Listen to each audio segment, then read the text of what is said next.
Hello, everybody. Welcome to the Tuesday live stream. We got a lot of things to go over, so we're going to cover this in under 10 minutes or so. And before we start, I'm going to have to apologize because usually I try to balance things out with some positive and some negative news. But today I have no negative news yet.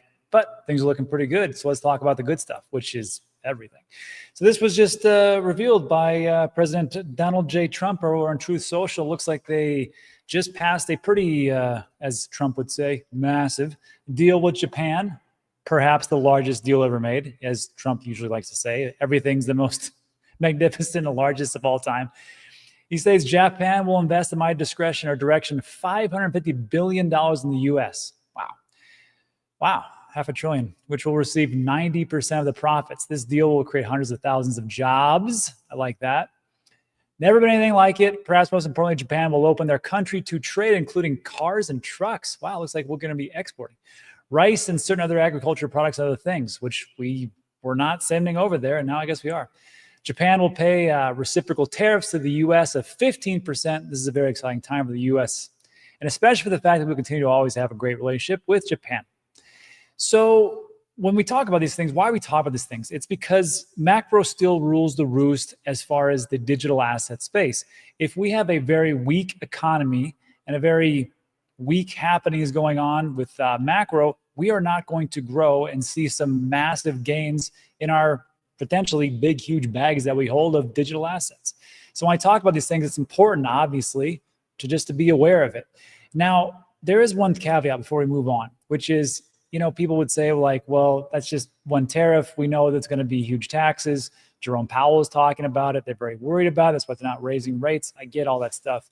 However, I will say, and I don't want to get into the weeds of this, but, you know, we just did a deal. And Scott Bessent, Secretary of Treasury, came out and said, look, we're not going to be pushing as many deals as we should. We want to get quality deals in, not a high amount of volume of deals for the other countries. August 1st is when everything goes into effect. And if not, they will be retrograded to their old tariffs. So, of course, the countries are coming to the table now. But I found this interesting. U.S. customs revenue, primarily from tariffs, have exceeded $100 billion since the start of the Trump administration. And people say, well, of course, what the businesses are doing is they unfortunately are having to pay for that to get those products to come to the United States, which they are then passing on to the consumer. Look, I've seen a little bit of a price increase, but from the Federal Reserve and the different products that we're seeing, it's not a massive, huge, stupendous increase as far as fees and prices yet.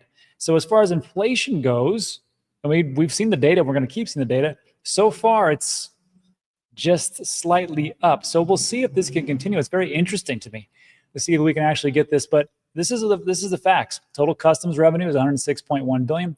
That includes tariffs, taxes, and fees. Tariffs from action since January 20th, $81.5 billion. So what did the markets do today? Not really much. And I found this interesting because, stick with me here. Did you know the market cap is now over $4 trillion?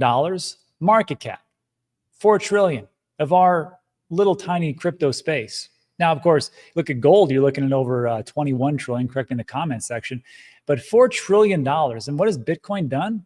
Well, I mean, it's done look, most of my portfolio is Bitcoins. I'm very happy, but it's still around 117, 118,000 over 30 days, doing good, 18%, 7 days, 1.8. And I found this interesting that, I mean, it went up 2.1, that's great. But then Ethereum over 24 hours is down 0.5%. I thought it was just going to keep going. However, if you look over 30 days and 7 days, it's pretty monstrous, 68% and 20%. XRP is up 75%, BNB 20%, Solana 55%, Doge 78%, Cardano 65%, and so on and so forth. But if you look at the last 24 hours, you have to really go down here to see some pretty big gains, like Bonk at 5.3%. Look at this. Pudgy Penguins, 11.3%, 9.5% for WorldCoin. So maybe these types of things are happening where it's going from Bitcoin to large cap alts into slower. I'm just saying, in the top 20, it doesn't look like last 24 hours is doing so well. Still pretty good.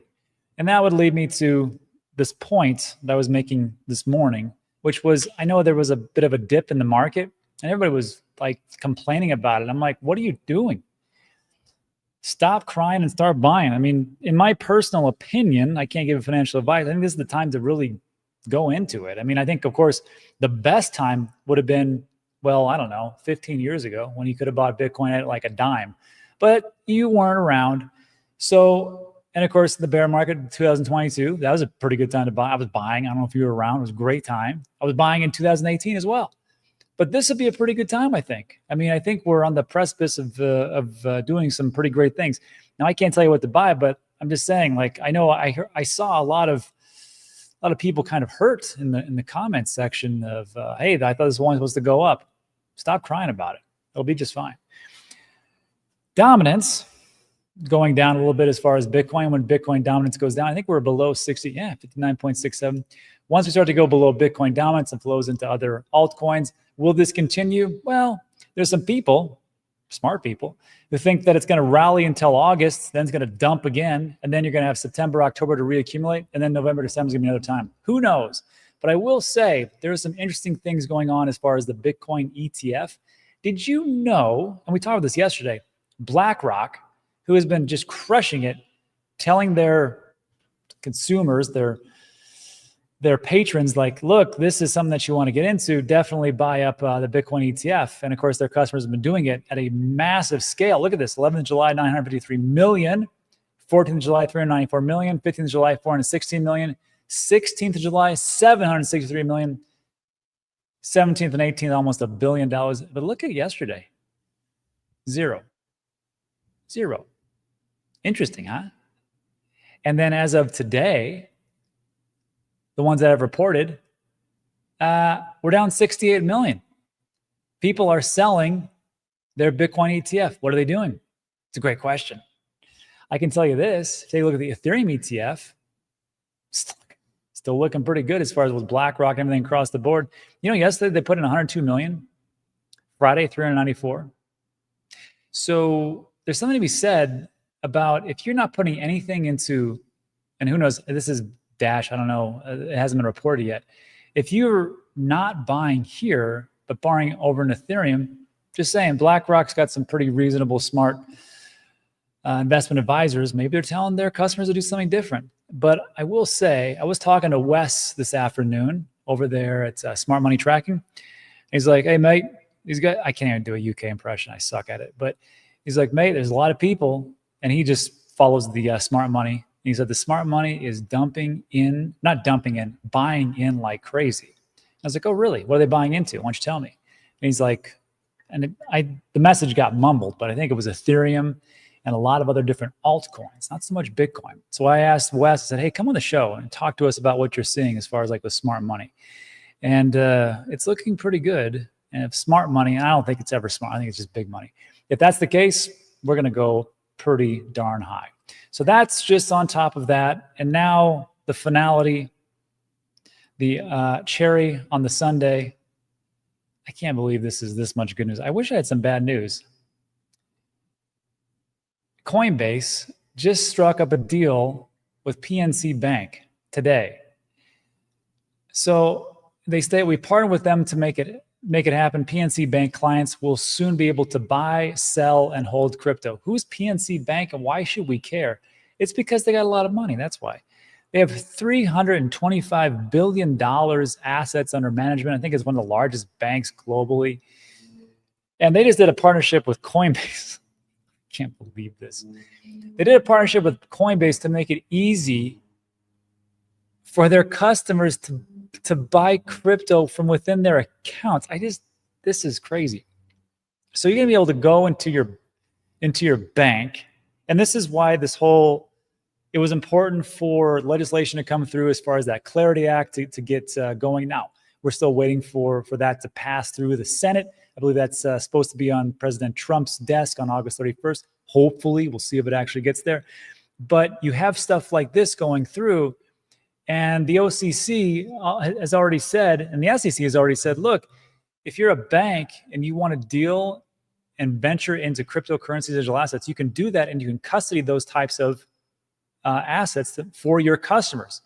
So only the banks really, they're like, okay, well, maybe. And then we just did a story yesterday about how they were going against for these these upstarts, these different businesses that are crypto related. They said, hey, wait, don't give them a banking license yet. Don't let XRP or Ripple get a banking license before you give us the opportunity. Coinbase just bypassed all that, said, hey, you want to partner with us? We'll bring all our customers over. You bring your customers over, have a big powwow, and now here we go. So PNC Bank, whether you think they suck or they're great, I've never had them as a bank, but $325 billion, that's a lot of eyeballs on a lot of people. And lastly, I can't believe this, JP Morgan is considering offering loans backed by clients' cryptocurrency holdings.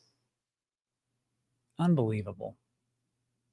$4.3 trillion JP Morgan considers that. I'm flabbergasted today. Usually I'm not at a loss for words, but that's a lot of good news. Bad news, it's a lot of rain here in Texas. I don't really know. I mean, it's way too much good news.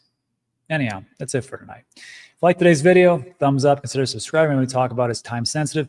Now, if you'd like to get into a little Q&A, I'll answer all your questions to the best of my abilities, and we'll get the heck out of here. Let's see. Danny says, I have PNC. They saw thousands of money flow out of my account into Coinbase. They finally joined the dark side. I think that's what it is. How many of your banks? Well, so I have a bank account in Puerto Rico with Oriental, and they threatened to close my account if I did anything with any crypto and digital assets. I was like, well, I guess you're not going to be my bank anymore. So there's that. But USAA, since I'm prior military, has been just wonderful. Great. And I think they see that those flows go through. And if you remember, there was an integration that they had with Coinbase. This was years ago. And then I don't know if they still have it, but now PNC Bank picked up on that. But I think like this, think of your bank, and your bank is seeing all these dollar cost averages. Like my bank sees constantly daily buys, daily buys, daily buys, daily buys, and it's going to one place. Well, it used to go to Coinbase, now it goes to Kraken. And they know what that is. I think they're looking at that going, why aren't we getting those fees? Why shouldn't we do this? I think we're losing money. Maybe we should do it. I don't know. It's just a thought. Maybe the banks are greedy and would like to, get in the action. Let's see. Unity Warrior says, do you think we can go back to December prices? Sure. There's a black swan around every corner. I mean, just listen to any doomsayer out there. There's a recession right around the corner. Who knows? Hey, knows. We don't need banks anymore. That's true. And we don't need the government. That's also true.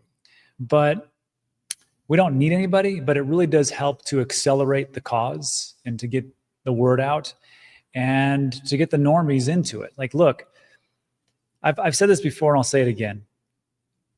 I feel that everybody who's watching this video right now, you should all know how to self-custody in a cold storage device. If you don't, I've got a couple of videos down in the description. There's also a great website. Dan Teaches Crypto, 100% free. It's always free. I show you how to do it. I even give you a discount on cold storage devices. We should know how to do this. But the normies, like the single mom with 2 jobs and 3 kids, has no time for that. And they don't want to learn it. They just want to have some bank custody for them, right? Or you got somebody who's 60, 70, 80 years old, and they fumble through everything. And we know who they are. We have our parents and grandparents. They don't want to deal with that. The kids don't want to help them out. They just want to have their bank do it. Let the banks do it. So if the banks do that for custody, cool. I have a big enough tent for everybody to be underneath here, and you can all join the digital asset space. So if you want to do that, great. And we don't need banks, we don't need governments, but it really does help to have those tailwinds instead of them forcing us down in the headwinds when we had Operation Choke Point 2.0 and the prior administration trying to crush everything that had to do with crypto and digital assets. Just saying. It just helps when there's more friends out there. Let's see. I know I won't get a chance to buy Sol at $8 again. You know what's funny is for those of you who have been around long enough, you know that remember when Solana was at 250 in 2021, everybody's like, this is the greatest thing of all time. And then of course, FTX, Voyager, Celsius, and BlockFi collapsed. And then of course, because Solana, and it was backed by Sam Bankman-Fried, or Sam Skamsky, because it was backed by FTX, everybody just got rid of it. And all the VCs dumped on you. That's what happened. And then once it went from 250 to 120 to 80 to 60, I remember everybody's going, it's going to go way, way lower. And it did. And even when it went to $9, people wouldn't touch it. Because like, you know what? I bet it's going to go to $4. And then if it would have gone to $4, they would have said, you know what? I bet I can go to 50 cents. And no one would buy it. The best thing to do, I think, is dollar cost average. And as it's going down, just start picking it up. Imagine if you could have picked up, I don't know, Solana at 120, 60, 50, 10. How great would that be? So, yeah, I don't think, Daniel, you might not get to buy Solana at $8, but it might go down below 200. Who knows? Well, it actually, I think it just reached 200. I'm saying maybe 100. Who knows? Uzi says the Telegram wallet is available in the US now. That's awesome. Hopefully that works out for Toncoin. Does this guy realize that tariffs are a tax on the public? Okay. So, yes. And it's not a, so first of all, Walmart, let's just take Walmart, for example. They get their electronics come in, tariffs at 20%. Said, okay, well, it cost us $10 million for this plus 20%, but now we got to pay $12 million. Well, that sucks. So they're going to take it on. And a lot of people say, well, it's a tax on the people, like you're saying, because they're going to pass that totally to the retail person that's buying those things. That's not true. Not every single time will they do that. And Phantom and Phantoma 3, you know that. You know they don't always do that, right? Because it's at their discretion to say, okay, well, here's our profit margin. It's at 6% or whatever else. We have to pay this additional cost. So instead of our profit margin at 6%, we're going to go for 4.2%. We're going to eat it for a little bit because we want people in the doors and they can buy other products. Also, they can get other products within those, let's say a Walmart or whatever else it is, a Target, what a different place that they have. And say, we were also going to think about buying more American-made products. So they buy more of the American-made products. They take that in. They take the loss. They get people in the door. They buy those, and they buy U.S. other types of things. Makes sense, right? Now, on the flip side, you're right. At some point, maybe they do that. But I think some of those companies that pass it totally on to the retail customer, they're going to lose customers. Or those customers are going to say, you know what? I don't want that product. I don't want that product from China. I don't want that from Thailand. I'm going to buy wherever it is that we have a better deal with. Canada, Spain, I don't know. And I'm going to buy that. I don't want that product. I want that product. That's pretty much what it is. And that, I think, is not a bad deal. So, let's see. Prove it. Okay. There was Mr. 100 who was buying 100 Bitcoin a day. He must be so rich. Bitcoin was 60K at that time. Yeah, that's true. I remember those guys. I remember that magnificent wall buying like crazy. Let's see. AWD Van Life. That's a good handle. What effect will it have for Cardano when Bitcoin DeFi and Cardano will take effect? I don't know, but there was a great little rant from Charles Hoskinson today talking about Whale. If you don't know what he was talking about Cardano Whale, who apparently just wiped out his X account and stopped it because he doesn't like the direction that Cardano is going. And he was pretty much saying, like, you know, if you want to vote against everything, that's fine. You can do that. He said, but there's a lot of great things coming down the pipe. And one of those things was Bitcoin DeFi. If you're not aware, and I don't know if they're still doing this, but there's an operating system called BOS, Bitcoin Operating System. And they're supposed to be using Cardano like a layer 2 solution. And then you can be doing some types of Bitcoin DeFi. I think that's a great idea, especially to have utility for Cardano. And I don't want to go on a Cardano rant. I think it can do quite well. Think of it this way. If you are a legacy institution and you need dependability and you don't want to lose any types of funds from any clients, especially major funds that could wipe you out, you want uptime, you want dependability, speed, it'd be nice. But remember, these are the same institutions that dealt with SWIFT from the 1960s to move funds around between banks that take days. So if it takes a little bit longer, I don't think they're that been out of shape. They're just looking for dependability. I think that's why, you know, Ethereum or Arbitrum was chosen for Robinhood and their tokenization of real-world asset stocks. So maybe Cardano could be in that mix. Who knows? We will find out. Everyone hit the like button. That'd be nice. Let's see. Kransk, stick with the underlying asset, not a derivative leverage play. That's a good, solid advice.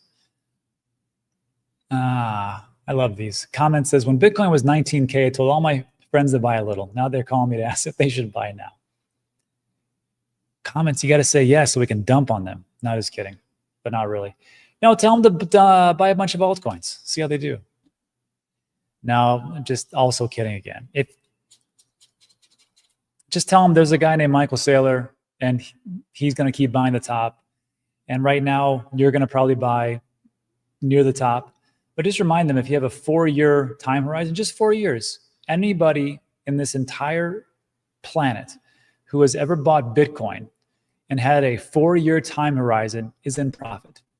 And just ask them, say, where else can you get that kind of dependability? And where else can you get those kind of gains? So that's what I tell my brothers. But they're morons, so they don't get it. It doesn't matter. I love them, but they're dumb. All right. Is there a way to invest in crypto directly with an IRA? Why, yes, there is. There is, well, what we use, or what I use, is iTRUST Capital. And iTRUST Capital, you can do a traditional or a Roth IRA, and you can buy crypto and put that in an IRA, and it is tax exempt. If you're doing a Roth IRA, of course, it's post-tax funds that you have. But then when you want to withdraw those at 59 and a half years old or later, there's no capital gains. It's the same thing that Peter Thiel did with his PayPal stocks. You know, Peter Thiel, pretty great investor, been around a lot of things. People say he might be the Antichrist. I'm not for sure. But he did he was part of the PayPal mafia, the original guys. He put the stock of PayPal into a Roth IRA, which is worth pennies in the dollar. And now he has over $5 billion. And it's tax exempt. Wouldn't that be cool, right? Wouldn't that be cool if you could put your Bitcoin into a Roth IRA and it goes to like $10 million and you don't pay any capital gains? Hey, not too bad, huh? So that's the one that I use. I've had them for 5 years. Then I also use them for crypto custody, which iTRUST Capital, they use the same custodial services as BlackRock and MicroStrategy. So if you're curious about that, that's one of my crypto critical videos, links in the description, the 10 of them. And it's the diversification portfolio. That's it. Jimmy says it. I trust the best for Roth IRAs. I have to agree. I like them. I like the people. Get your friends in a Bitcoin, be a dog. Seth is right. So dog is a rune on the Bitcoin blockchain. And it was a free and open launch, and I hold a bunch of it. So I am super biased when I talk about this. And yeah, it's like, it'd be like Dogecoin, but essentially on Bitcoin. And it just launched on the first and only tier 1 centralized exchange, Kraken, 2 or 3 weeks ago. It's done really great, but we'll see. So dog is more of like it's a rune meme essentially. Dave says, "Hey, I'm upper 60s. Come on, upper 60s is the new 50s." Nah, I'm just kidding. Upper 60s depends on, as long as you're still here and in this, you must be doing something right, Dave. Yeah. Jerry says, just watch the spread. Just watch the spread in iTrust. Hey, that video on exchange spreads, again, I think it's like number 10 or number 9 on the video list in the description. If you guys don't like the spread in iTrust, because roughly it's between 0.5 and 1.5. And we did a video on it. And if you think, oh, that's awful. Have you seen crypto.coms? Woo. Have you seen Coinbase's? Eesh. Have you seen Binance US? Yeah. So yeah, those spreads are pretty bad. iTrust is not too bad. And actually it's 0.5%. But if you really don't, you're like, I don't like the spread because it's too much. Here's a little simple trick, which is the markets are volatile. Just put a limit order in. Let's say you want to buy Bitcoin at, it's say 117,000 a day, right? So you go there and the spread is 117,250. You're like, hey, wait a minute, it's 117,000. So just set the limit order for like 117,000 or 116,950 or whatever else you think is going to go down to. And I'd say like 80% of the time, you're going to hit that number unless it's crazy. And because it kind of does like this, and it'll pick up that limit order and go. Now, I've done this before. Sometimes it doesn't get picked up. I'm okay with that. So that's just one way to go. Pike says, fake background. Yes, it's totally fake. It's a green screen. I'm in my mom's basement. What about stable coins on blockchains? Put some light on it. Oh, well, Sashi, you've asked a very fantastic question, I might say. So does anybody else want to tell him, or should I tell him? Okay, I'll tell him. So I think, well, first of all, what are the two largest stable coins in existence? Well, they are Tether, which is number 4. Wow, XRP has passed them. Good for XRP. Good job, XRP Army. And you want to take a look at, well, what chains is USDC on, or excuse me, Tether on? It's on Ethereum, Kaya, I have no idea what that is, Aptos, all right, Tron, Near Protocol, Kava, Silo, Ton, Avalanche, and Solana. And then the next one would be USDC, which is number 7. That is 93% of all stablecoin activity in the crypto verse, to steal Ben's line. And those chains are Ethereum, Sonic, Unichain, Polkadot, World Chain, XRP Ledger, interesting. Tron, Say, Hedera, Arbitrum, Optimism, Near, Aptos. You can't buy Base. Base is a centralized blockchain that's under Brian Armstrong's bed. Algorand, Stellar, Silo, Sweet. It's a lot of them, right? So then you're like, well, which one is it, Rob? Which one? Well, you go here. You take a look at Visa on-chain analytics, because Visa's got a pretty good idea of which ones are doing great. They just follow the money. And you want to take a look at stablecoin transaction volume and stablecoin transaction count. And what you will notice is that there are some clear winners over time. This is July 2025. The top ones are Tron, 223 billion, then Ethereum, Binance Smart Chain, Base, Solana, Arbitrum, Polygon. Next one. Let's just go back to June. Tron, Ethereum, Binance Smart Chain, Solana, Base, Arbitrum, Polygon. May, Tron, Ethereum, Binance, you get the point. But that's just transaction volume. Let's go to transaction count. Each transaction is 1. Binance Smart Chain, Tron, Solana, Polygon, Base. Binance, Tron, Solana, Polygon, Base. Binance, Tron, Solana, Polygon, Arbitrum, Base. So if you're looking for winners, Sajid, and the